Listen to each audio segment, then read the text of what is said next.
There you have chapter 43.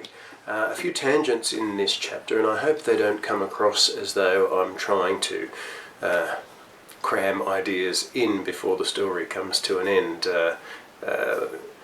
just to tick them off and get them out of the way, even though that's kind of what I'm doing.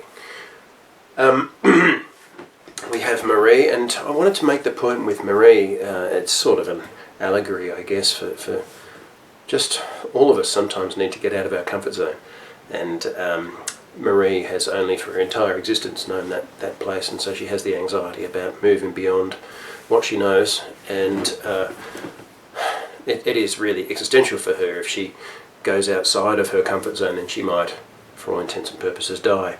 But when push comes to shove, she finally takes the plunge and nothing happens, and she's absolutely fine. And in fact, not only does nothing bad happen, but wonderful things happen, and it expands her horizons, and she's all thrilled, and she's taken her first steps into a larger and more fascinating and more richly textured universe. And that was just I guess in some ways it's even refers to the act of writing this novel, getting outside my comfort zone and doing it, because it has been a wonderful thing and continues to be a wonderful thing. So it's just a bit of a nod to people getting outside their comfort zones. I also have AJ slowly wending his way back from the empty swimming pool down on the bottom of the ship, and I wanted to have, there are a number of areas on the symphony that, when I mapped all this out at the very beginning, I created all of these features and attractions on board, which I thought would play into the story. Some of them haven't, and but I still wanted to just sort of elaborate on them and explain them a bit. So I thought a way that I might be able to do that is to sort of almost name check them by having AJ walk past them on his way back to the centre of the action. So again, I am kind of cramming them in, but I just wanted you to get a wider picture of all of the interesting areas and spaces on the ship that there are to explore, even though I haven't got around to exploring them in the course of the story. But yeah, that's my little nod to those. AJ will probably go past a couple more before he reaches engineering, so that I can just tell you about them, and if not necessarily having any action take place in those areas.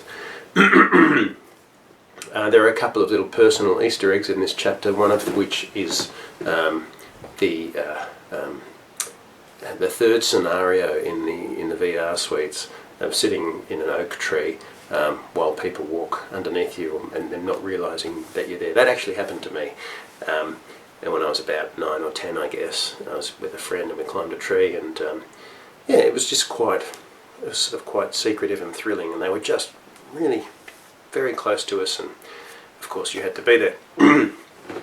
But it was, yeah, it's a moment from my childhood that really stuck in my memory. It was quite, yeah, just a fun, sort of wholesome, innocent memory.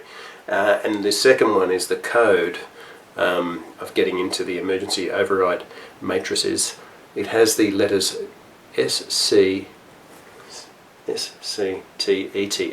and the numbers 1982 in it. That's a hodgepodge of lyrics from a Spandau Ballet song from 1982, and the song is called Instinction, and the lyric is "Stealing cake to eat the moon." SCTETM. It's a song that I really like. It came out in 1982. What a nerd. There we are. That's the origin of the password. That's the origin of the oak tree memory. And oh, of course, the bard as well. Yeah, I finally got around to sort of elaborating on who the bard is, and yeah, I hope it doesn't feel like I'm throwing all of these ideas in at the expense of the story moving forward.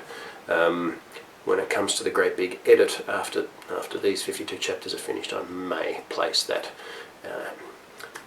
section about the bard and elsewhere in the book for improved flow. But yes, there we are, Verity della Scherzo. That's the bard we've been talking about all this time.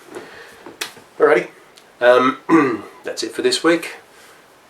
See you next week for chapter 44 and the ongoing quest to stop the symphony from crash diving into a planet in roughly half an hour. All right, see you next week.